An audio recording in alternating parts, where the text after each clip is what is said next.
Oh Jésus, nous t'adorons. Père, nous t'adorons. Père, nous t'adorons. Père, nous t'adorons. Père, nous t'adorons. Père, nous t'adorons. Père, nous t'adorons. Père, nous t'adorons. Père, nous t'adorons. Père, nous t'adorons. Père, nous t'adorons.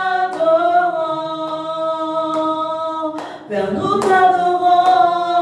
Père, nous t'adorons.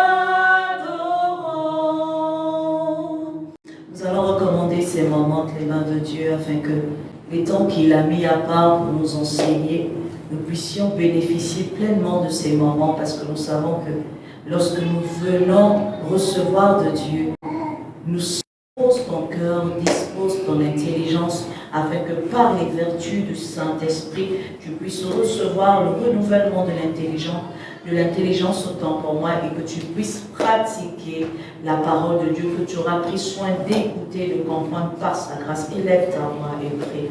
Éternel, Dieu de bonté, de gloire, Seigneur, ce soir, nous nous recommandons à ta grâce. Merci, Papa, parce que tu nous accordes le privilège et la grâce de nous asseoir à tes pieds afin de recevoir ta parole dans la dimension de l'enseignement pour pouvoir, mon Dieu, mon roi, maturer, être transformé, de grandir et de connaître véritablement une transformation de notre être interne. Seigneur, nous nous interdisons dans ce rendez-vous de venir de manière familière, de venir, mon Dieu, mon roi, parce que nous sommes dans la communion, mon Père. Nous venons au pied à tes pieds ce soir, comme des nouvelles personnes qui ont besoin d'apprendre, comme des personnes qui ne savent pas, qui ont besoin de comprendre encore plus ou encore de découvrir ce que tu as fait. Seigneur, que ton esprit qui nous accorde la capacité de comprendre ta parole soit notre partage, afin que nous la comprenons de la manière la plus convenable qui soit, et que nous parvenons à mettre cela en pratique. Touche les oreilles, permets-nous de te voir, permets-nous de pouvoir sonder notre corps et de nous inscrire à la vérité de ta parole. Hier, tu nous as parlé, aujourd'hui, tu veux davantage étendre ce que tu nous as dit hier, alors permets à notre être interne de pouvoir avoir la capacité de recevoir plus de ce qu'il a reçu hier.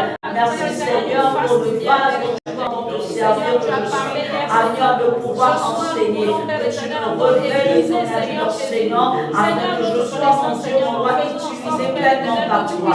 Révèle au travers du vase que je suis les profondeurs de cette parole, afin que l'expansion que tu souhaites accomplir en ce jour le soit au nom de Jésus. Je ne serai pas le glorifier parce que rien ne se vient de toi et de moi, ou encore tout ce que j'ai, mon Dieu, moi je l'ai par moi. Ce n'est que par ta grâce infinie que je parviens à avoir mon temps de connaissance. Ce n'est que par ta grâce que je suis privilégié d'être à ton service. Alors je prie que ce soit toi qui entends, que ce soit toi qui vois, que ce soit toi qui touche au nom de Jésus. Seigneur, merci de pouvoir me barricader afin que toute forme de représailles soit anéantie au nom de Jésus. Merci de canaliser la connexion Internet afin que ces moments soient des moments bénissants pour ces âmes que tu as pris soin de mettre à part pour ces instants. Merci Seigneur parce que nous sommes tous édifiés de la même manière que ce soit en présentiel ou en ligne. Seigneur, nous sommes bénis. Gloire et honneur à toi, le Saint d'Israël qui te glorifie par ta parole. C'est en ton nom Jésus que nous avons ainsi prié. Amen. Amen, amen. Nous allons toujours lire notre livre, notre texte de base dans 1 Roi 17, du verset 7 au verset 16. C'était ça, non? 7 au verset 16. Je vais lire toujours parole de vie. Est-ce que je suis partagée sur toutes les pages? Ok. Alors, il est écrit dans le livre de parole de vie, au bout d'un certain temps, le torrent de Kérit est sec, car la pluie s'est arrêtée de tomber dans le pays. Alors, le Seigneur adresse sa parole à Élie. Il lui dit, pars, va dans la ville de Sérepta, près de Sidon, tu habiteras là-bas. J'ai commandé à une veuve de cette ville de te donner à manger. Élie part donc pour Sérepta. Quand il arrive à en chercher, mais Élie la rappelle et dit, s'il te plaît, apporte-moi aussi un morceau de pain. La femme lui dit, par ton Dieu, le Seigneur vivant, je le jure, je n'ai plus de pain. J'ai seulement une poignée de farine dans un bol et un peu d'huile dans un pot. Je suis venu ramasser 2 morceaux de bois, puis je vais rentrer à la maison et préparer ce qu'il reste pour mon fils et pour moi. Nous mangerons, ensuite nous mourrons. Élie répond à la femme, n'aie pas peur, rentre chez toi et fais ce que tu as dit. Seulement, avec ce qui te reste, prépare-moi d'abord une petite galette et tu me l'apporteras. Ensuite, tu en prépareras une autre pour ton fils et pour toi. En effet, voici ce que dit le Seigneur, Dieu d'Israël.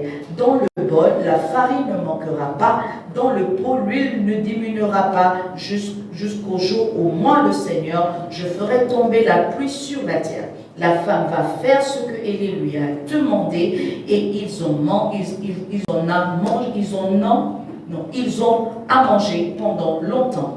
Elle, son fils et Élie. Dans le bol, la farine ne manque pas. Dans le pot, l'huile ne diminue pas. Comme le Seigneur l'avait dit par la bouche d'Élie. Que le Seigneur vous bénisse. Vous pouvez vous asseoir pour ceux qui sont en présentiel. Nous continuons de parler au sujet de notre thématique d'hier qui était la foi en Dieu. Hier, le Seigneur nous a défini ce que c'était la foi. La première définition qu'il nous a proposée est tirée de notre livre, de notre épître, autant pour moi, qui est plein de succès, que nous récitons pratiquement pour plusieurs religieux inscrits à la doctrine christologique dans l'épître aux Hébreux, au chapitre 11 du verset 1, n'est-ce pas? On a dit que la foi vient de ce qu'on entend et ce qu'on entend vient de Dieu. La foi est une ferme assurance de ce qu'on entend. Une démonstration de ce qu'on veut voir. Deuxième définition que nous avons vue, on a dit la foi était une confiance profonde et une adhésion du cœur et de l'esprit envers le divin. Notre divin, c'est Yahvé. Souvent basé sur des textes sacrés, donc les Saintes Écritures dans la Bible, et des révélations spirituelles, par exemple, comme nous sommes en train d'enseigner, ou encore les prophéties, ou encore par des visions, le Seigneur peut nous révéler des choses. Alléluia, nous instruire ce que nous devons faire, et si nous sommes sensibles à savoir, parce que nous sommes des intimes à lui, nous aurons la capacité de pouvoir lui obéir, et obéir à Dieu, c'est manifester sa foi. La troisième définition que nous avons vue au sujet de la foi, je reviens afin de rafraîchir la mémoire de ceux que nous avons vus hier, de ceux qui nous rejoignent aujourd'hui, afin de pouvoir comprendre là où nous sommes en train d'y aller par la grâce de Dieu. Donc, l'étymologie biblique a proposé ceci. Elle ne se résume pas à une simple croyance intellectuelle ou à une opinion religieuse. Elle désigne une confiance inébranlable, un engagement fidèle et une adhésion totale.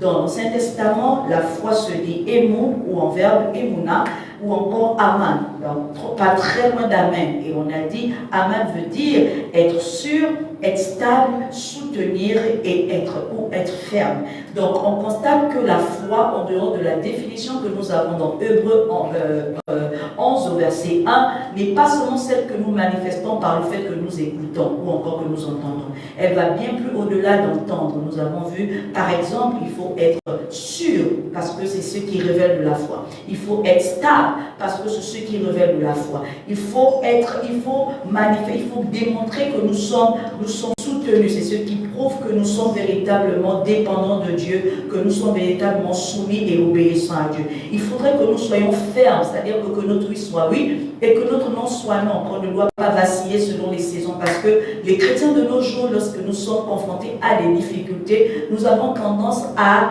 nier ou encore à avorter ou encore à être infidèles à Dieu sous le fait que notre chair brûle ou encore ce n'est pas Dieu qui a parlé, parce que Dieu n'est pas un Dieu qui peut permettre à ce qu'une âme sauve, alors que lorsque nous sommes des fils de Dieu, on est contraint de connaître des épreuves pour prouver de notre authenticité et de notre légitimité en Dieu, comme le temps de notre foi Christ. Après le journée, il est parti au désert afin d'être éprouvé pour pouvoir révéler qu'il est dans dans Dieu ou encore pour Dieu. Alléluia.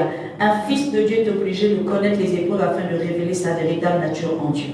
Donc, nous avons vu donc que la foi est bien au-delà de l'écoute. On a également vu que dans le Nouveau Testament, il se dit pistis ou encore pistéo qui est un verbe et ça veut dire ferme persuasion, conviction ou confiance. On regarde aussi là, on constate que c'est bien évident, c'est bien plus et ça affirme que en dehors de l'écoute, on doit être persuadé, alléluia, on doit être convaincu, on doit être confiant, donc il manifeste de l'assurance. Et quand on est sûr de quelqu'un, of course, on est confiant, of course, on est, oh Seigneur, pourquoi je parle en anglais, mais vous comprenez, bien sûr, on est sûr, bien sûr, on est confiant, alléluia, voilà, vous allez parler l'anglais, amen, amen. Donc, on a regardé à toutes ces définitions et puis on est tombé sur la question que nous devons répondre afin de pouvoir comprendre où est-ce que le Seigneur voulait nous conduire hier dans cette thématique. Et la question que nous nous sommes posée, autant pour moi, devrait faire en sorte que nous la posons personnellement pour répondre et de se repositionner ou encore d'être sûr. Parce que le but d'un message, c'est de nous repositionner ou encore de nous montrer là où nous ne sommes pas encore de nous affirmer là où nous sommes pour pouvoir fournir plus des efforts. Parce que aussi vrai que nous vivons, on a encore des exploits à faire avec Dieu, on a encore des choses à accomplir pour Dieu, on a encore des responsabilités à assumer pour Dieu. Et comme on les a encore, on est obligé de fournir des efforts et de faire un peu plus que ce que nous faisons actuellement. Alléluia. Ça veut dire que si tu pries régulièrement, c'est très bien. Mais comprends qu'aussi vrai que tu vis, il y aura d'autres situations où tu auras besoin de prier encore plus. Donc avec Dieu, on ne s'arrête pas parce qu'on est déjà bien. Alléluia. C'est pourquoi il parle afin d'amplifier, afin d'améliorer et de perfectionner ce que nous sommes en lui.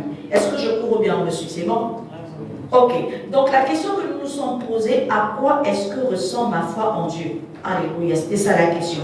Et l'un des premiers points qui nous a été proposé au travers de cette question à répondre, on a dit que ma foi, à quoi est-ce que ressemble ma foi en Dieu? Ma foi en Dieu ressemble au fait que je puisse entendre Dieu. Alléluia.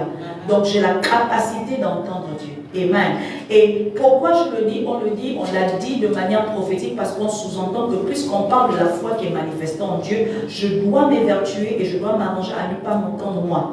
On essaie de dire un peu qu'il y a des situations où on peut se retrouver à nous entendre nous. Et c'est important de se poser la question, est-ce que nous entendons Dieu ou nous entendons nous?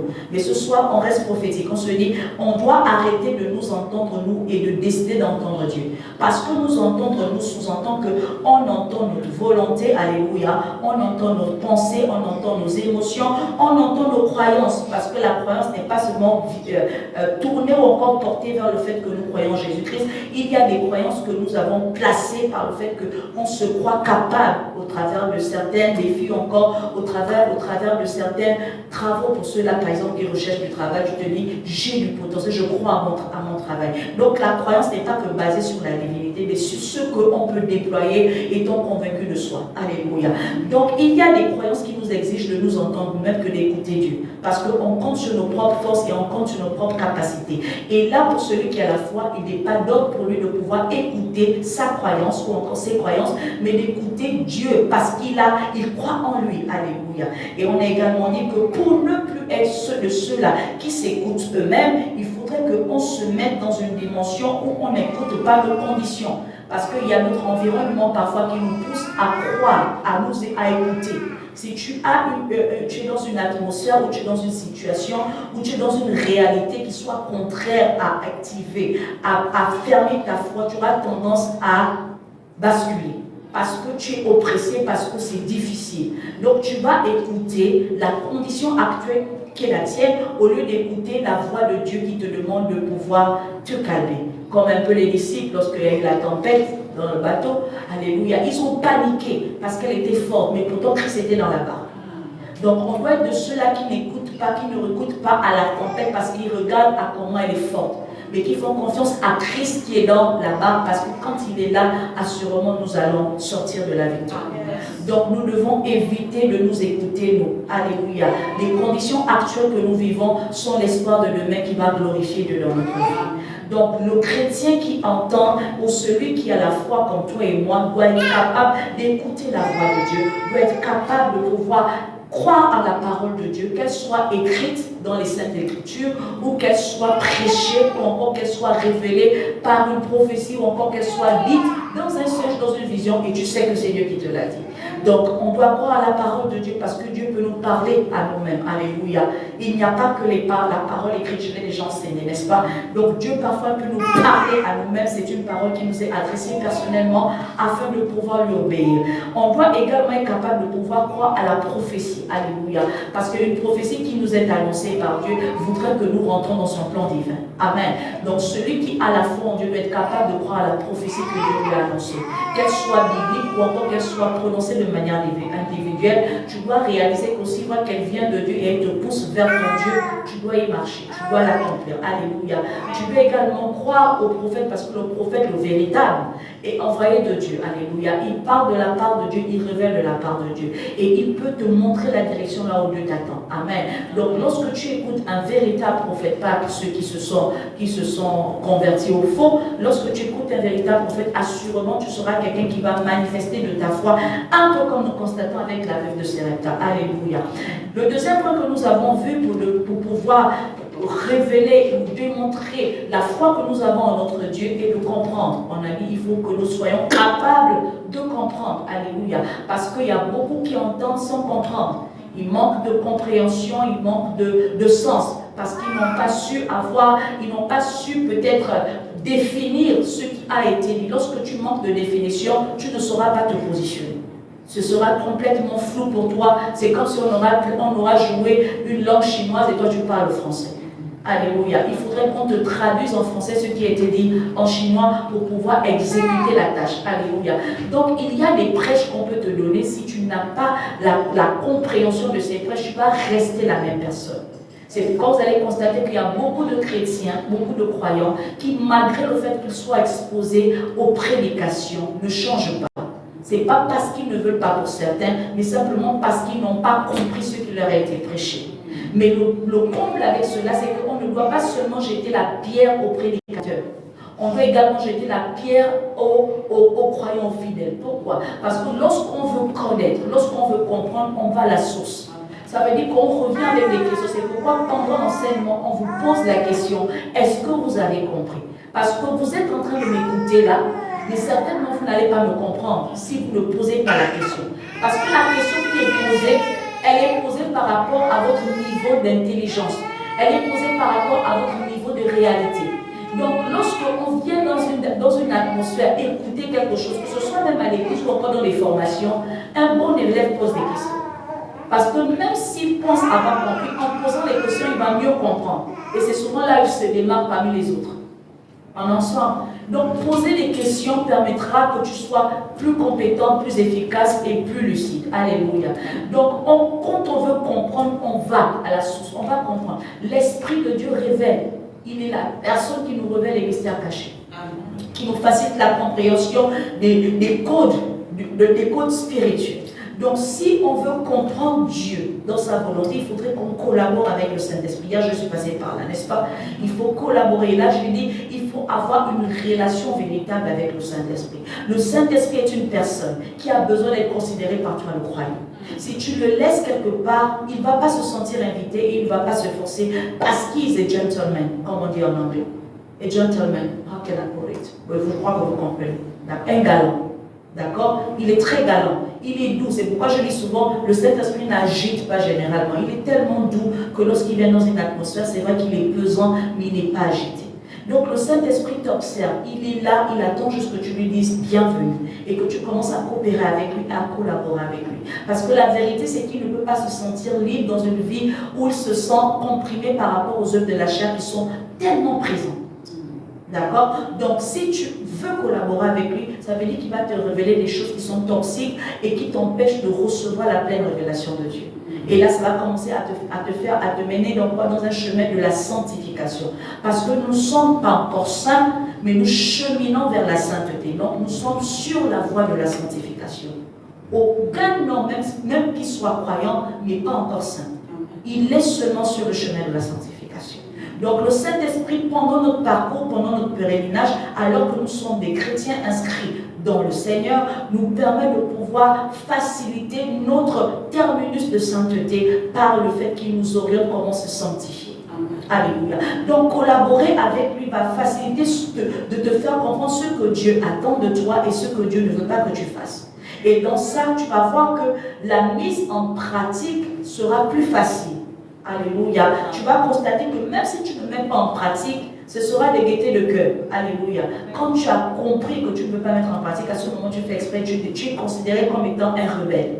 Tu n'es plus un ignorant, mais tu es un rebelle. Et le rebelle est qualifié dans le Seigneur, dans la compréhension spirituelle et chrétienne d'être un orgueilleux. Et celui qui est orgueilleux se prive de la grâce de Dieu. Donc, pour éviter d'être considéré d'être un orgueilleux, il faudrait que tu sois capable de comprendre et d'appliquer par la suite. Alléluia. Ne vous bornez pas seulement à écouter sans pratiquer. Alléluia. Un bon chrétien passe à l'application. Amen. Parce que tu as reçu quelque chose. Quand ton intelligence est renouvelée, tu agis de manière plus dynamique, tu agis avec plus de diligence, tu agis avec plus de confiance. Troisième point, nous avons vu démontrer. Ah, je n'ai pas dit les lois. Hier, c'était les lois, n'est-ce pas? Ok. Donc, le premier point qu'il disait en temps, c'était quoi? L'auriculaire. Alléluia. Ça nous permet de nettoyer nos oreilles pour pouvoir entendre. On a dit que c'était le ministère des docteurs. Parce que le docteur nous enseigne la doctrine pour comprendre comment nous inscrire dans notre foi en Jésus-Christ. Si tu as la pleine connaissance de cette doctrine, tu vas bien cheminer dans le Seigneur. Après, on a dit comprendre. On a dit que c'était qui? Le pasteur. Alléluia, c'est celui qui garde. On a dit que par ce loi même qui symbolise là on met l'alliance, ça connecte au vaisseau sanguin, n'est-ce pas? Et quand on a cette connexion, on voit que dans le sang il y a la vie. Et la vie nous permet de toujours demeurer, de nous maintenir. Alléluia. Donc tout parle de là. Si on est bien connecté, of course, we live for long. On va vivre pour longtemps. Amen. Vous parlez l'anglais. Amen. Donc on a dit que c'est l'annulaire qui est l'alliance. Alléluia. C'est le berger. Si on n'est pas dans une bonne bergerie, on va être dispersé. Et on sera tellement déséquilibré. Le déséquilibre qu'a beaucoup de chrétiens, c'est parce qu'ils n'ont pas la pleine compréhension de ce qu'ils doivent être dans le Seigneur. Alléluia. Beaucoup sont instables. Donc, ils sont instables pourquoi? Parce qu'ils n'ont aucun refuge. Or, le pasteur joue le rôle de pouvoir les garder, parce qu'il les paie. Alléluia. Parce qu'il les permet de pouvoir se maintenir. Troisième point, quel est notre point? C'est de pouvoir être, notre foi est démontrée dans le Seigneur par, et non, notre foi, d'accord? À quoi ressemble notre foi? Notre foi ressemble au fait que nous la démontrons. Alléluia. Donc, démontrons, on a dit que c'était l'index. L'index, on a dit c'est le prophète parce qu'il montre l'orientation. Il pointe du doigt. Alléluia. Donc, lorsqu'on démontre, ça veut dire qu'on s'attend à ce que tu prouves véritablement de ce que tu es dans le Seigneur. Une foi sans œuvre est une foi morte. C'est une première dimension de la démonstration. Celui qui croit agit. Alléluia. Tu n'es pas un spectateur de cette alliance. Tu n'es pas un spectateur de la famille chrétienne. Tu n'es pas un spectateur de ce qui se fait dans le corps de Christ. Alléluia. Parce que beaucoup se démettent de leur fonction en tant que chrétiens. Beaucoup ont honte de dire qu'ils sont chrétiens et n'agissent pas quand il faut agir comme des chrétiens. Il y a des personnes qui préfèrent, même si elles sont élevées par exemple en dignité et qu'elles ont la capacité de voter certaines lois, elles se taisent devant la majorité de certaines personnes. Or, lorsque le Seigneur te positionne dans cette dimension en tant que gouverneur par exemple d'une nation ou en tant que ministre dans une nation, et que tu sois chrétien, c'est parfois pour défendre les causes de Dieu. Alléluia. Donc un Daniel élevé en dignité doit être capable de défendre la cause de Dieu. Un Joseph élevé en dignité doit être capable de défendre la cause de Dieu. Alléluia. Donc des chrétiens dans cette dimension doivent être capables d'agir et de démontrer de leur foi. Or, on constate surtout en zone francophone que les chrétiens sont beaucoup influencés par les autres. Amen. Mais alors que nous sommes en train de nous inscrire dans la dynamique des anglophones, je le crois au nom de Jésus, que nous soyons des défenseurs de ceux qui professent et qui défendent l'intérêt de Dieu, élevés en dignité. Alors, là-bas, avant de démontrer notre foi, on a constaté qu'il fallait beaucoup observer, interpréter et appliquer. Alléluia. Donc, quand on observe, on se qualifie comme étant quelqu'un qui tire exemple de Jésus. Alléluia. Il est devant et je le suis. Un bon disciple observe ce que son maître fait et il reproduit. Alléluia. Donc s'il est placé devant toi, tu vas observer et ensuite tu vas basculer à l'interprétation. Parce que l'interprétation, c'est le reproduire. Et si tu reproduis bien ce que tu as longtemps observé, tu vas produire le fruit parce que tu vas les appliquer. Alléluia. Tu vas donc commencer à agir de la manière la plus convenable qu'il soit. Amen. Donc, celui qui démontre observe, celui qui démontre interprète, il imite exactement le Seigneur et il applique ce qu'il a vu de son Dieu. Alléluia.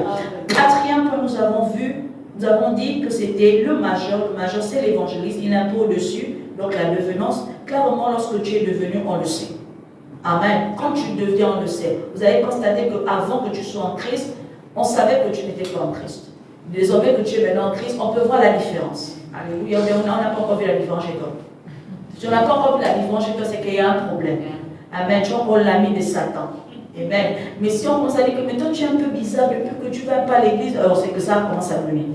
Alléluia. Donc tu commences à devenir. Alléluia. Parce qu'en vérité, il y a des versets que tu as commencé à appliquer, il y a des instructions que tu as commencé à suivre. Il y a des choses que tu as vues de Christ que tu ne veux plus reproduire dans ta vie parce qu'avant tu n'étais pas avec lui. Il y a des imitations que tu fais parce que tu comprends que l'original des originaux c'est lui-même. Alléluia.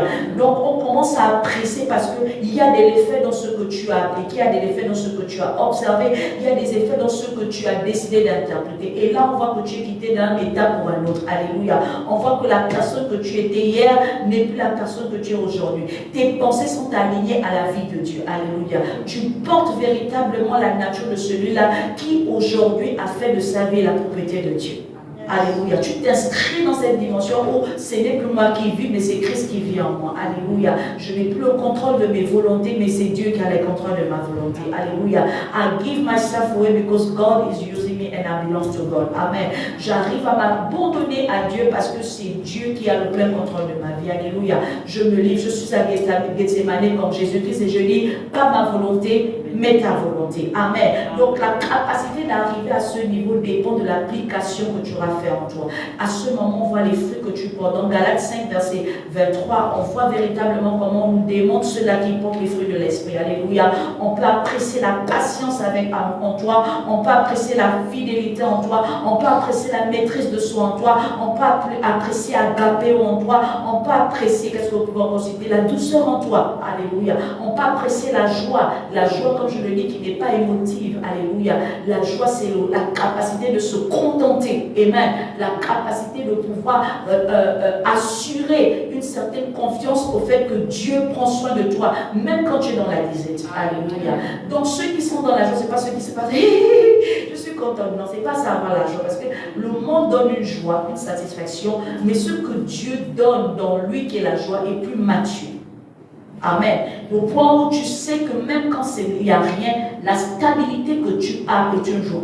Parce qu'il y a des personnes qui sont bien dans l'opulence, mais qui ne connaissent pas cette stabilité. Donc, ils manquent de joie, même s'ils sont dans la satisfaction de leur chair. Alléluia.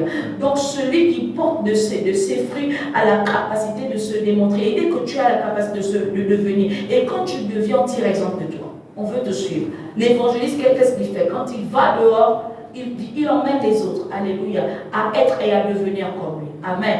Donc celui qui devient forcément, il devient comme un panneau lumineux. Et il se fait remarquer au point où on attire. Amen. La meilleure façon de pouvoir évangéliser au jour d'aujourd'hui, c'est qu'on puisse lire Christ au travers de ta langue. Qu'on puisse lire la Bible en toi. Amen. Si les gens voient Jésus-Christ en toi, la bonne version de Christ, ils vont te suivre. Même s'ils ne te suivent pas dans ton église, ils te suivent dans le secret, en sous-marin. Alléluia. Ils te suivent. Je te promets que si tu tombes dans un scandale, tu seras surpris de voir que beaucoup te suivaient. Amen. Donc, le souci, le but, ce n'est pas de tomber dans un scandale pour demeurer véritablement un suiveur de Jésus. D'accord? Ou encore pour être cet exemple. Mais d'être cet exemple, même pour les gens qu'on ignore. Alléluia. Parce que le Seigneur voudrait que tu le saches ou pas, que toi, tu sois véritablement un panneau d'évangélisation pour lui. Que tu sois un missionnaire. Le missionnaire, ce n'est pas seulement celui qui va en dehors de sa patrie. Le missionnaire, c'est celui qui a la capacité de pouvoir évangéliser partout où il va. Même quand il s'élève le matin. Parce que dans ta vie en tant que chrétien, tu es en mission. Tu es un missionnaire permanent. Mais aujourd'hui, on a limité le missionnaire à aller d'une ville à une autre ville. Et on se trompe, parce que beaucoup sont partis dans des autres villes, mais ils n'ont pas été des vrais missionnaires. La vraie mission commence dans ton quotidien, dans ton tous les jours. Qui te suit? Qui tu impactes? Quand ils te voient, comment est-ce que tu prêches Jésus? Par tes mots, par tes actions. Même quand je sais que la vie est remplie de mauvaises personnes, malgré le fait que tu puisses être bien, on va toujours te trouver des défauts et des préjugés. Mais le plus important, c'est aussi vrai que tu es en paix avec Dieu. Sois en paix avec Dieu. Ceux qui vont constater que Dieu est véritablement en toi vont te suivre et vont te tirer des exemples de toi. Alléluia. Donc le Seigneur t'emmène dans cette dimension de devenance parce que tu es un missionnaire qui certainement s'ignorait, mais à partir de ce moment que tu es découvert que tu es véritablement un missionnaire de Dieu. Dernier point que nous avons vu hier, c'est la maintenance. On a dit se maintenir, n'est-ce pas? Et là on a parlé de tout ce qui est l'apôtre. On a dit que c'est celui qui a la capacité de pouvoir fructifier à toutes les saisons. Lorsque tu as porté les fruits à une saison, lorsque tu es devenu, le plus difficile pour le croyant, c'est de pouvoir garder. Alléluia. Garder est très important. On veut être tous élevés, mais il faut qu'on sache également se maintenir. C'est une autre dimension d'affranchissement, une autre dimension de domination et de contrôle. Alléluia. Un chrétien doit être capable de pouvoir gérer et de garder la bénédiction que Dieu lui a donnée. Parce qu'il en aura besoin à toutes les saisons que le Seigneur lui accordera pendant qu'il est sur la terre des êtres vivants. Donc la capacité de maintenir peut être coûteuse, mais elle est indispensable parce que Dieu ne viendra pas chercher une âme qui a commencé en Christ et qui n'a pas terminé en Christ. Il a dit heureux ceux qui meurent en Christ. Donc la maintenance est vraiment d'ordre crucial pour tous les chrétiens. Nous devons cultiver toujours le mis à part. Alléluia. Nous devons véritablement travailler notre croissance de manière permanente. On ne doit pas se limiter à rester à la même position parce qu'on se dit que oui, quand j'ai déjà atteint cette dimension, c'est bon. Non, on doit toujours se recycler parce qu'en se recyclant, on apprend des nouvelles choses. Alléluia. La maintenance est importante. On ne doit pas rentrer dans une sorte de passivité. On ne doit pas rentrer dans une sorte de lassitude. Alléluia. On ne doit pas rentrer dans une sorte de routine parce que la routine tue l'éclosion spirituelle. On ne doit pas rentrer dans une sorte d'assoupissement. Alléluia. Parce que l'assoupissement permet à ce que le diable vienne t'attaquer. Parce que lui, il veille, il rôde autour, cherchant qui dévorer. Ça veut dire que le moment où tu dors, Satan vient te taper à la porte. Alléluia. Un chrétien doit veiller. Amen. Donc la maintenance t'impose de veiller. Alléluia. Et les chrétiens d'aujourd'hui aiment dormir.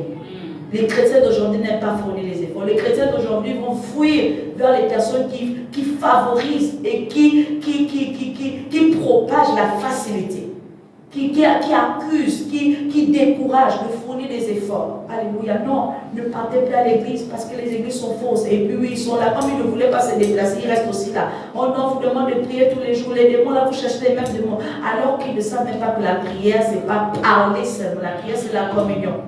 Alléluia. Donc il y a beaucoup de personnes qui rentrent seulement dans le mouvement des antichrists, au point où même les véritables chrétiens, ou ceux qui étaient supposés mériter la grâce de ce salut, se retrouvent à côté. Mais la maintenance t'impose de ne pas te lasser de chercher Dieu ou encore de rester en Dieu. Parce que c'est ce qui viendra chercher une personne qui soit restée en éveil. Les 5 vierges sages qui avaient de l'huile encore en réserve sont celles qui ont surveillé pendant que les autres sont endormis. Si tu dors, tu vas rater l'enlèvement. Il faut rester en éveil. Alléluia.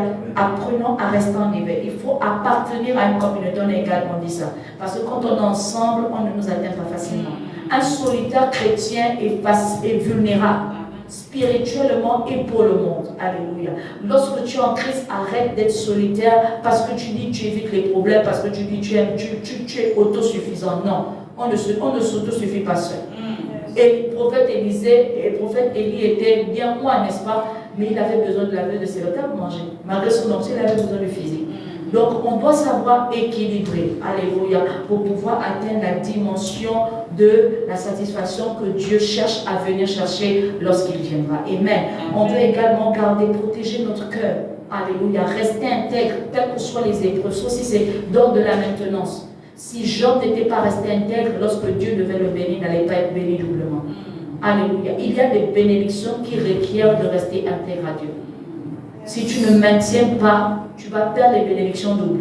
Tu penseras qu'en devenant, tu as déjà atteint la bénédiction alors que tu n'es qu'au bien-être. C'est celui qui maintient qui a le commencement. C'est celui qui se maintient, qui partage le repas des rois. Alléluia. Donc, nos confondons, c'est celui qui maintient qui devient une source de bénédiction. Parce qu'au niveau de devenir, tu n'es que devenu la bénédiction. Or, lorsque tu te maintiens, tu deviens une source de bénédiction parce qu'au travers de toi, d'autres personnes pourraient également puiser de Dieu. Alléluia. Donc, la maintenance est indispensable dans notre foi. Et pour moi, pour toi et moi qui avons la foi en Dieu, on se maintient. Alléluia. C'est pourquoi nous venons à l'église. C'est pourquoi nous prions. C'est pourquoi nous allons faire le feu de camp. Amen. Tout cela contribue. Alléluia. On va se priver du sommeil. Amen. Parce que, voilà, on est des violents. Alléluia. Amen. Non, pourquoi vous n'êtes même plus motivé? C'est pourquoi on sort des ateliers, on rentre dans un autre programme. Parce que tout cela permet. Alléluia.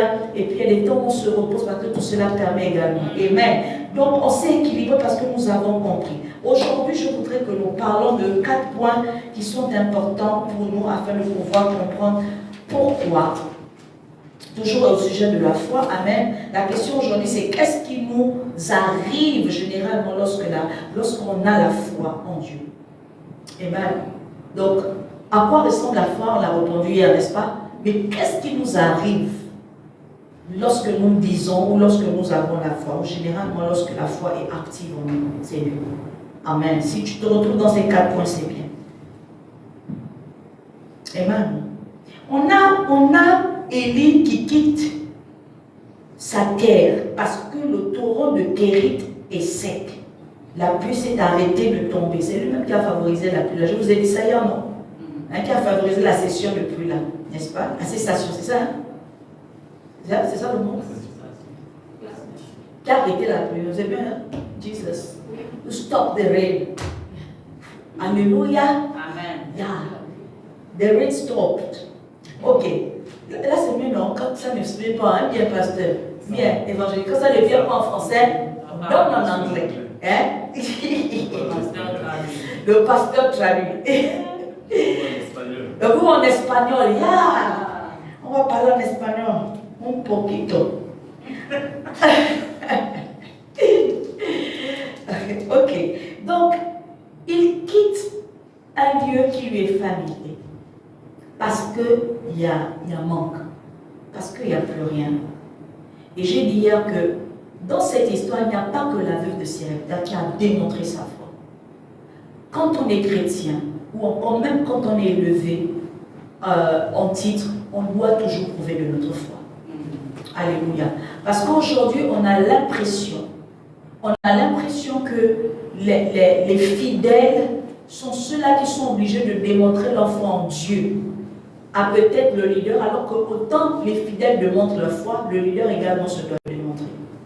Alléluia. Donc ensemble, puisque nous sommes des âmes de Dieu, nous devons démontrer notre foi. Donc Élie également été éprouvé par Dieu, parce qu'il pouvait résister, voyons, le confort de là où il a toujours grandi. Mais à l'instant où Dieu l'interpelle, il y a un manque. Et ce manque ne peut pas être comblé dans ce lieu qu'ailleurs. C'est pourquoi le Seigneur lui dit, va. Il pouvait dire, Seigneur, c'est moi qui ai favorisé que la pluie ne tombe pas. De la même manière, je peux également demander à la pluie de revenir, puisque toi tu es fidèle au prophète, tu vas faire tomber la pluie. C'est une forme de ne pas avoir la foi. Hein? Et c'est ce que nous faisons, nous les spirituels. On a tendance, parce qu'on a une assurance de spiritualité, à parfois dévier ou défier Dieu un peu comme Moïse. Mais ce n'est pas ce que nous devons faire. Parce que Dieu reste Dieu, qu'importe le niveau de notre spiritualité et de notre intimité. Donc, le premier point que je voudrais que tu notes, c'est la foi de Dieu en nous favorise l'état de providence. Dieu prend soin de nous, il prend soin de nos manques, il sait les notifier. Alléluia. C'est lui qui constate que nous avons besoin et il les compte, en dehors du fait que nous pouvons le lui demander. Amen. Lorsque c'est important et que ça cadre avec l'épanouissement de la prospérité qu'il nous a promise, il est obligé de pouvoir combler ce besoin. Amen. Il prend soin des siens.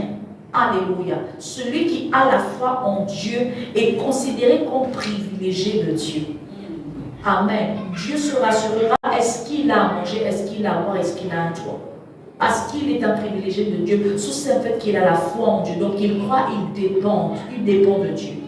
En dehors du prophète Élie, lorsque nous avons lu, j'ai constaté que le Seigneur dit à Élie, Élie, pars, et il dit à Élie, pars, va dans la ville de Sérepta, près de Sidon, tu habiteras là-bas. J'ai commandé à une veuve. Il a aussi parlé avec elle. Alléluia. Donc, quand il, en dehors de Élie, la veuve qui va rencontrer là-bas, elle aussi, elle a un manque. C'est son dernier repas. C'est une détresse. Alléluia. Mais dans sa détresse, puisque Dieu communique et ils ont tous les deux la foi, ils vont aussi pourvoir pour elle. Donc, ils pourvoient à Élie, au prophète Élie, mais également à la veuve. Mais les deux doivent montrer de leur foi. Alléluia. Donc, autant le Seigneur pourvoit pour les personnes pour qui nous prions, même nous qui prions pour eux, Dieu pourvoit pour nous. On est ensemble? Parce que Dieu est un Dieu juste. Il ne peut pas remarquer que certains se sacrifient à cause de lui, d'autres aussi viennent recevoir à cause de lui, sans pourtant être équitables. Amen. Donc Dieu pourvoit aux besoins de tous ceux-là qui ont placé sa foi en lui. Alléluia. Deuxième expérience que nous faisons lorsque nous avons la foi de Dieu en nous met en lumière notre communion avec lui.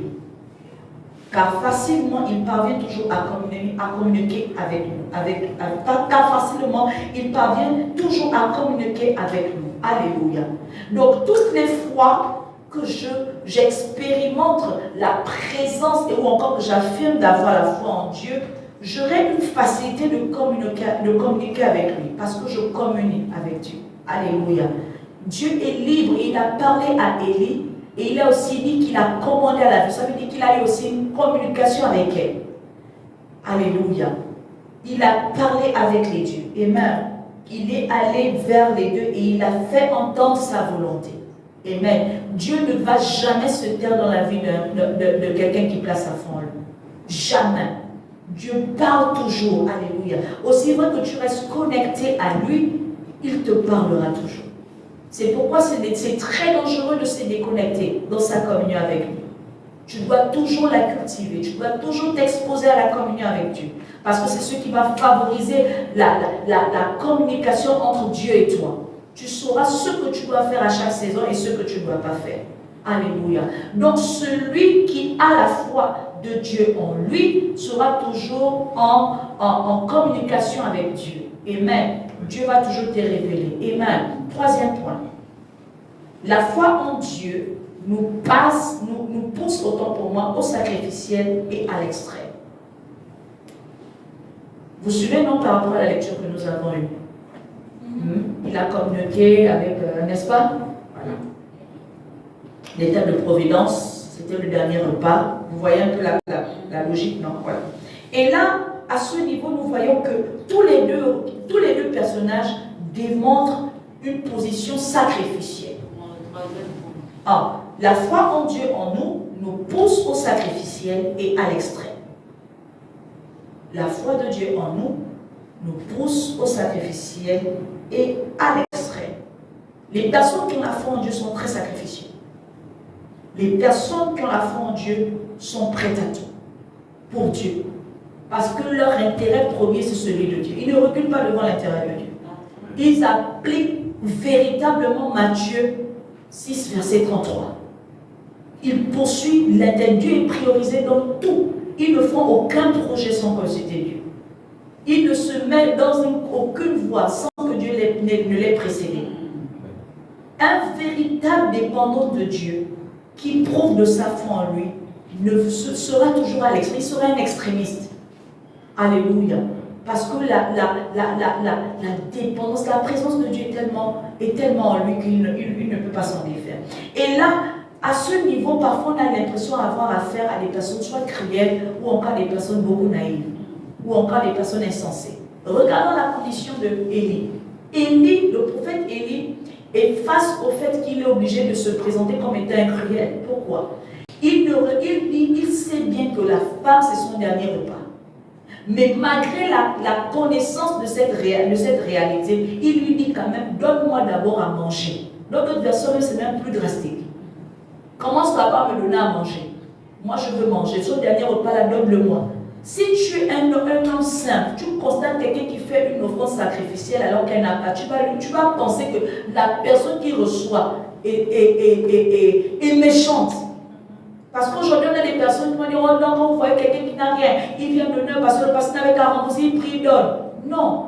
Dieu a besoin parfois que le serviteur mange pour pouvoir relâcher la multitude de bénédictions qui doit localiser cette personne. Alléluia. Dieu a besoin parfois que tu te vides même de tes habits. Je sais pas si tu as fait les vides greniers.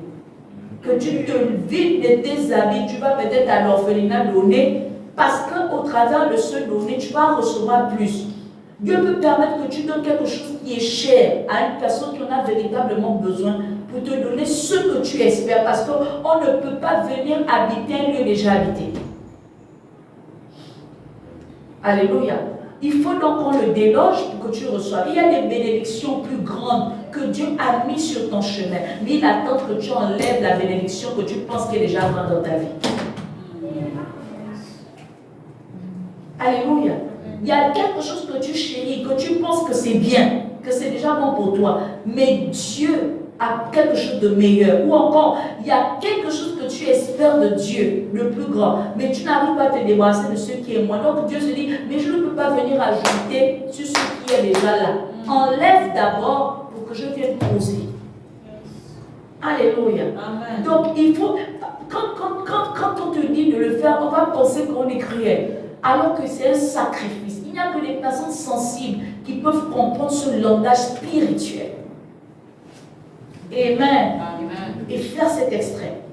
Oh non, je suis fatiguée, je ne peux pas. Mais non, tu dois beaucoup prier parce qu'au sortir de cette prière, il y aura un résultat. Tu dois beaucoup jeûner parce qu'au sortir de ce jeûne, il y aura un résultat. Alléluia. Si Dieu te le demande, fais-le. Amen. Parce que ça apportera du fruit. La veuve, quand on la regarde donner son dernier repas, si on est parmi une maman, on va dire quelqu'un, moi c'est là, on l'a déjà envoûtée. Elle est irresponsable, c'est ce qu'on va dire, non? Surtout sur la toile. Elle est irresponsable, elle est inconsciente. Elle n'a rien. Ces petites tomates là, c'est ce qu'elle va donner. Non. Il y a des personnes qui ont des alliances à ce niveau. Il faut qu'elle donne ce qui lui reste pour recevoir ce qu'elle n'a pas. Amen. Amen. Donc on est obligé, par la foi, on est obligé d'être sacrificiel. Je ne sais pas quel degré Dieu veut t'inscrire, comment ta foi est, mais j'ai envie de te prophétiser que ce que tu veux voir de Dieu là, il faut que tu donnes le sacrifice. Tu n'as pas encore donné le sacrifice. Là où tu vas aller avec Dieu là, il faut que tu parviennes à être une personne déterminée à l'extrême. Ne pas t'arrêter en route, parce que la finalité est plus importante que le commencement ou le parcours. Il faut que tu arrives au terminus et de ne pas t'arrêter. Alléluia. Il faut que tu sois une personne décisive. Parce qu'il y a des personnes qui ne se décident pas, qui attendent des autres pour se décider. Alléluia. Mais que Dieu t'emmène à cette dimension. Donc la foi en Dieu, en nous pousse au sacrificiel et à l'extrême. Dernier point. La foi de Dieu en nous me donne la capacité de ne jamais sombrer dans la confusion et le chaos. La foi de Dieu en nous me donne la capacité de ne jamais sombrer dans la confusion et le chaos. À ça, ceux qui se confient en l'Éternel ne sont pas confus. Alléluia. L'une des réalités de beaucoup de croyants chrétiens, c'est parce qu'ils manquent de confiance en Dieu et de foi. C'est pourquoi ils sombrent dans la confusion. Un coup c'est oui, un coup c'est non, surtout lorsque ça chauffe. Alors que si tu te confies en Dieu, tu vas être permanent, sachant que Dieu c'est tout un parcours et un processus. C'est étape par étape. Ce n'est pas facile, mais ce n'est pas impossible parce que tu crois. Alléluia. Tout n'est pas de réciter les versets bibliques, mais d'avoir la pleine conscience de ce que signifie profondément, inscrit dans ton âme, ces versets. Rien n'est impossible à celui qui croit. Et la croyance donne orientation, révèle de notre foi en Dieu. Alléluia.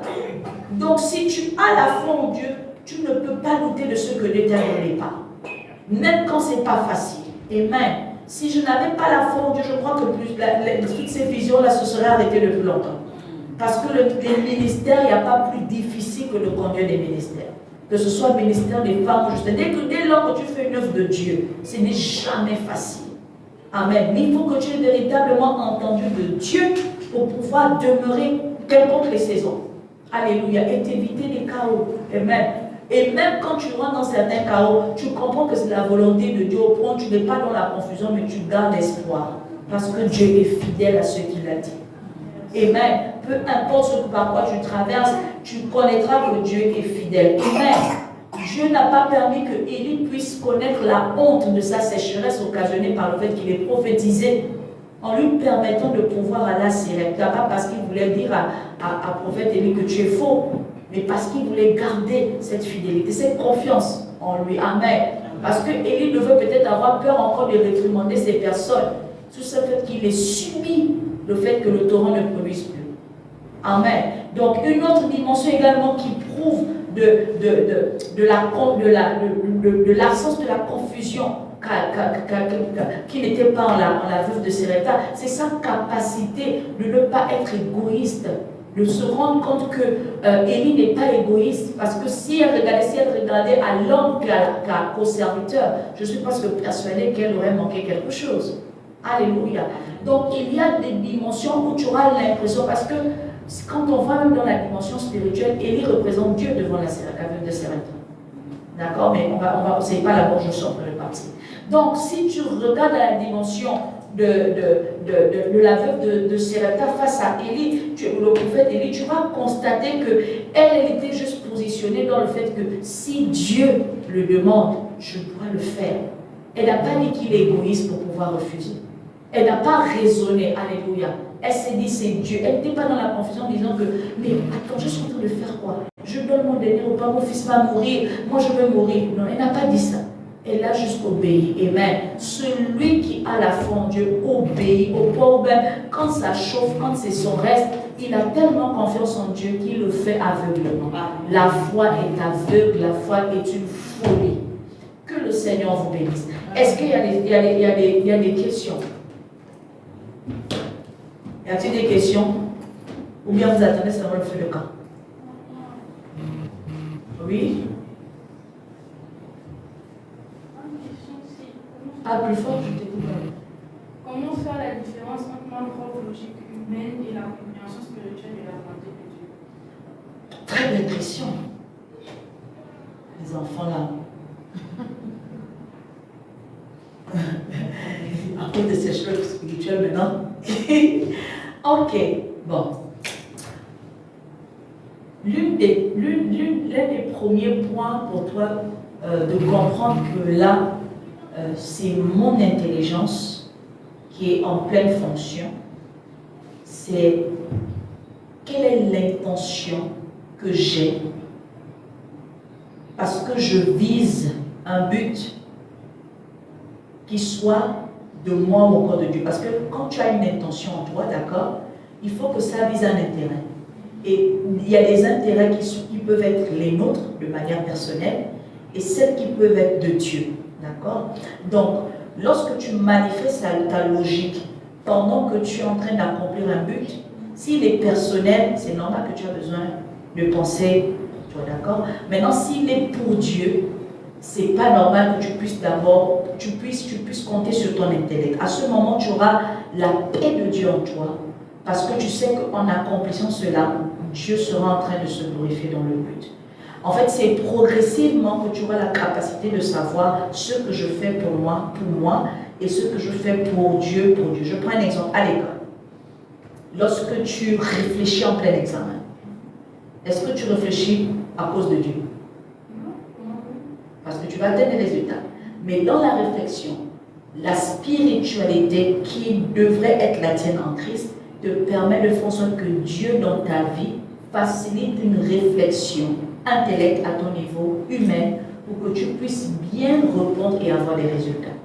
Donc, même quand tu réfléchis toi-même, dès lors que tu crois en Dieu, il use de sa souveraineté pour t'aider à réfléchir de la manière qu'il veut que tu réfléchisses, pour que quand tu accomplis ta volonté, ou que tu accomplis un projet, une vision, ou que tu es en train d'écrire les examens, les résultats que tu auras, c'est vrai que ce sera pour toi, mais derrière on saura que c'est parce que tu pries également Dieu que tu atteins ces objectifs. Pourquoi? Parce qu'il n'y a pas que l'intellect qui atteint là-bas.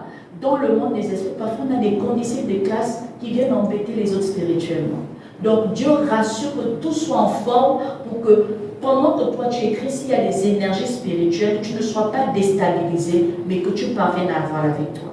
Alléluia, tu comprends ce que je dis? Donc la logique humaine n'exemple pas celle de Dieu quand on est en Dieu, parce que tout va de pair. Et quand on réfléchit aussi pour Dieu, il est dominant. Je vais te dire ceci, dans ta vie, que tu sois dans la dimension intellect ou encore physique, dès que tu es chrétienne, Dieu a l'amour le contrôle. Donc tu ne peux pas réfléchir que pour toi, tu ne réfléchis que pour toi en Dieu. Maintenant, si tu te retrouves à faire des actes aussi qui ne glorifient pas Dieu, à ce moment tu aurais été poussé par ta chair. Parce que les actes que nous posons où on désobéit à Dieu, ce sont des actes qui ont été influencés par le diable. D'accord? Le résultat de fin ne doit pas être un chaos pour toi, sinon Dieu n'est pas glorifié. Le résultat de fin doit être positif pour toi et te garder en paix avec Dieu. À ce moment, tu sais que Dieu est aimé. D'accord? L'intelligence doit te pousser à la sainteté et non au péché. Ok? J'ai répondu? Oui? Bon pasteur? Moi, ma question est de savoir... On a dit la foi de Dieu en nous favorise l'état de providence, facilite la communion et la communication avec Dieu et nous pousse au sacrifice et à l'extrême. Est-ce que ça peut être le problème? Est-ce qu'un païen peut se retrouver dans ça? Je m'explique. Moi, j'ai des connaissances qui, on va dire, je ne sais pas s'il faut les qualifier de païens ou de religieux. Je ne vais pas dire religieux parce que c'est des personnes qui ne fréquentent même pas dans les églises et qui n'appliquent rien de tout ça. Mais ont en eux le désir où ils pratiquent le fait que, par exemple, il y a je connais un ami, lorsqu'il y a le carême, il fait le carême. Et c'est quelqu'un qui est sacrificiel en argent. Et c'est quelqu'un également qui a un retour sur les sacrifices qu'il fait. Mais c'est un païen parce qu'il n'a rien de... Est-ce que ce qu'il a en lui là, on peut appeler ça la foi? Encore que la foi, c'est pas... Parce que lui, quand il fait ça, il se dit que bon, je fais parce que Dieu va me rendre ça. Non, la vérité c'est que quel est le Dieu à qui il fait et pour qui il fait ça? Parce que tu ne peux pas servir le Dieu transcendant, Yahvé d'Israël, et ne pas être en communion avec lui. Déjà, lorsque nous sommes en Dieu d'Israël, en Yahvé, il y a comment on a dit, il y a des exigences, il y a des devoirs qui nous incombent de manière générale, en dehors de celles qui nous incombent de manière personnelle. Donc, s'il ne remplit pas déjà les premiers critères, en ça, il y a un problème, c'est que le Dieu à qui il donne ce sacrifice, même s'il pense que c'est ce Dieu, toi et moi, nous savons que ce n'est pas Dieu. D'accord. Dès lors que tu n'es pas aligné aux conformités de Christ, du chrétien, ou encore de ce Dieu, parce qu'ils se disent que Christ est en dehors de Yahvé. Alors que c'est la même chose, c'est la continuité, c'est la même personne. Mais faisons l'homme à notre image, ils étaient ensemble. D'accord. Donc c'est trois personnes qui travaillent, comme on dit, ensemble. D'accord. Donc on ne peut pas exempter Christ de Yahvé, c'est pas possible. Donc celui qui ne répond pas aux critères ne peut pas se qualifier d'être en Dieu. Il fait des sacrifices, mais il dit bien dans sa parole que ceux qui bâtissent en Dieu bâtissent en vain.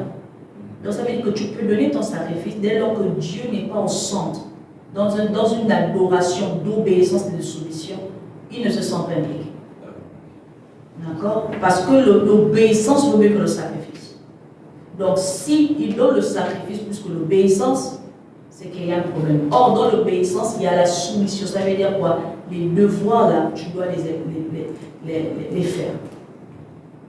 Donc, ce qui veut dire que la chose qui peut nous qualifier d'avoir la foi en Dieu, d'être en communion. Oui, c'est notre conversion, notre intimité, la véritable. Ce n'est pas les actions que nous posons. D'abord. D'accord. Et bon, y a-t-il des questions? C'est bon, on a fini? C'est bon, c'était clair? Vous êtes fatigué, vous attendez au camp. Ça veut dire qu'un païen ne peut pas avoir la foi. Il a sa foi personnelle, mais qu'il appelle foi parce qu'on peut croire à beaucoup de choses, mais on ne croit pas en Dieu. Hein?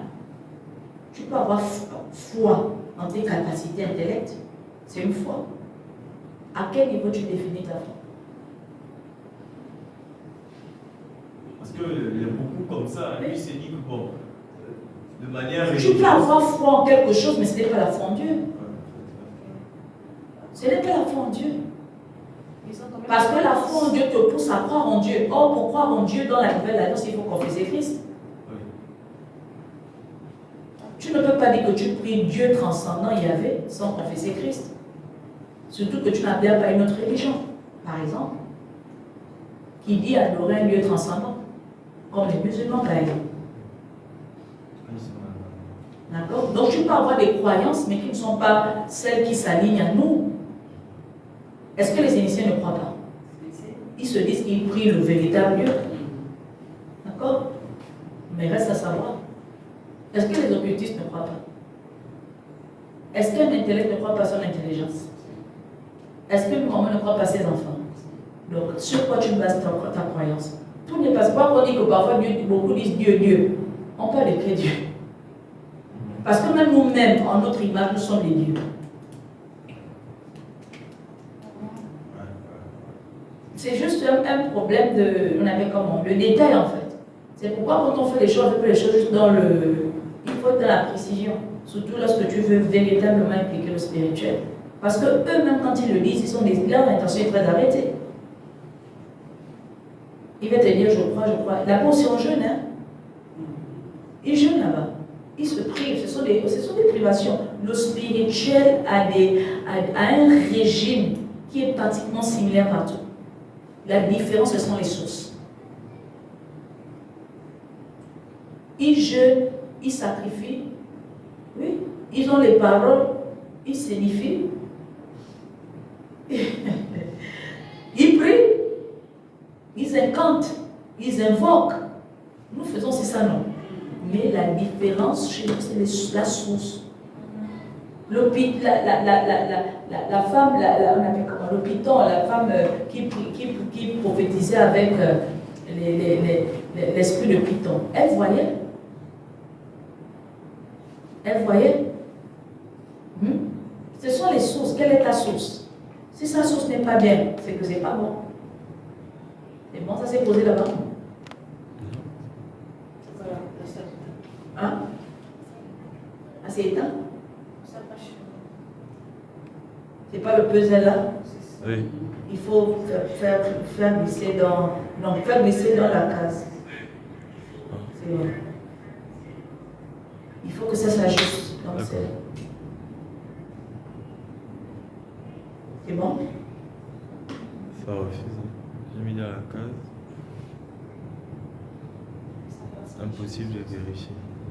Il faut faire. Ça passe bien chez les autres, c'est vrai sur l'image.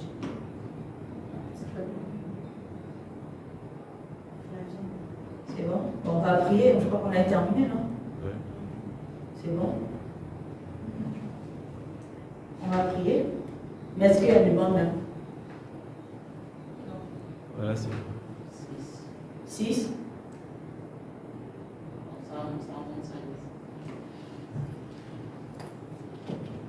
On va prier. De toutes les façons, depuis que je suis loin là, ça réduit. Quand je suis en Afrique du Sud, quand c'est proche, les gens viennent pour venir emmerder en fait. Alors que là, ils se sentent à distance, donc ils savent que tu ne peux pas lire leur message. Mais quand tu es face to face, là, ils viennent et les gens qui viennent dire, vous êtes belles, vous êtes ici les distracteurs là. Les gens, on va prier. Là, ils sont bloqués. Ils sont bloqués, ils pensent que tout le monde vient s'aventurer sur TikTok. On va prier, on va bénir Dieu parce que je crois que on a compris dans une autre ouverture comment manifester notre foi. Et on va demander à Dieu de nous aider davantage à l'exprimer de la manière que nous devons l'exprimer.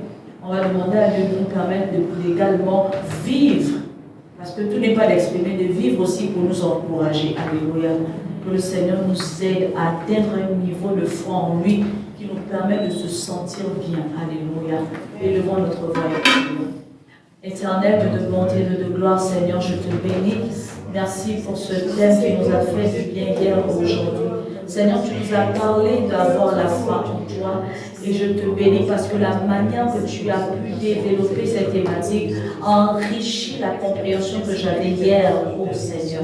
Je te bénis parce que je réalise que l'expression de ma foi en toi doit s'aligner par tout ce que tu m'as révélé au travers des 5 doigts de la main. Merci parce que là où ce n'était pas encore conforme, là où ce n'était pas encore aligné, là où c'était encore, mon Dieu, mon roi, stagné, instable, là où c'était encore mal, Seigneur, tu me permets d'agencer afin de pouvoir améliorer la qualité de ma foi en toi. Je te bénis, mon Dieu, mon roi, parce qu'au travers de ce que tu m'as enseigné ce soir, je réalise une chose, Seigneur, l'expérience nous permet d'avoir une conviction et nous permet d'avoir, mon Dieu, mon roi, un encouragement qui nous maintient. Merci, Seigneur, parce qu'au travers de ces révélations, je réalise à combien de fois tu es un Dieu fidèle qui s'assure que nous serons toujours, mon Dieu, moi, sous l'abri et que nous soyons, papa, et en fortifiés. Merci, Seigneur, parce que assurément la foi exprimée en toi, de moi, me permet de toujours être dans la quiétude, me permet de toujours être dans la conviction, me permet de toujours avoir le zèle, me permet, mon Dieu, mon roi, de toujours être protégé. Je te bénis, Seigneur, parce que tu es ce Dieu merveilleux qui m'assure des choses tellement exceptionnelles et dimensionnelles, parce que j'aurais su, mon Dieu, mon roi, ajuster, améliorer ma foi en toi. Béni sois-tu pour la vie de ces personnes qui se sont joints à nous durant ces 2 jours, pour ces personnes qui se sont sacrifiées en présentiel. Je te bénis, Papa, parce qu'assurément leur foi connaîtra une autre dimension au sortir de ces moments. Béni sois-tu, Papa, et moi, que tu nous fortifies dans ces temps des camps afin de pouvoir atteindre l'objectif de ce rendez-vous que tu souhaites avoir avec nous tout au long de cette semaine. Gloire et honneur à toi, au nom de Jésus-Christ de Nazareth, que nous avons ainsi prié. Amen. Amen, amen. Que le Seigneur vous bénisse. À tout à l'heure. Soyez bénis.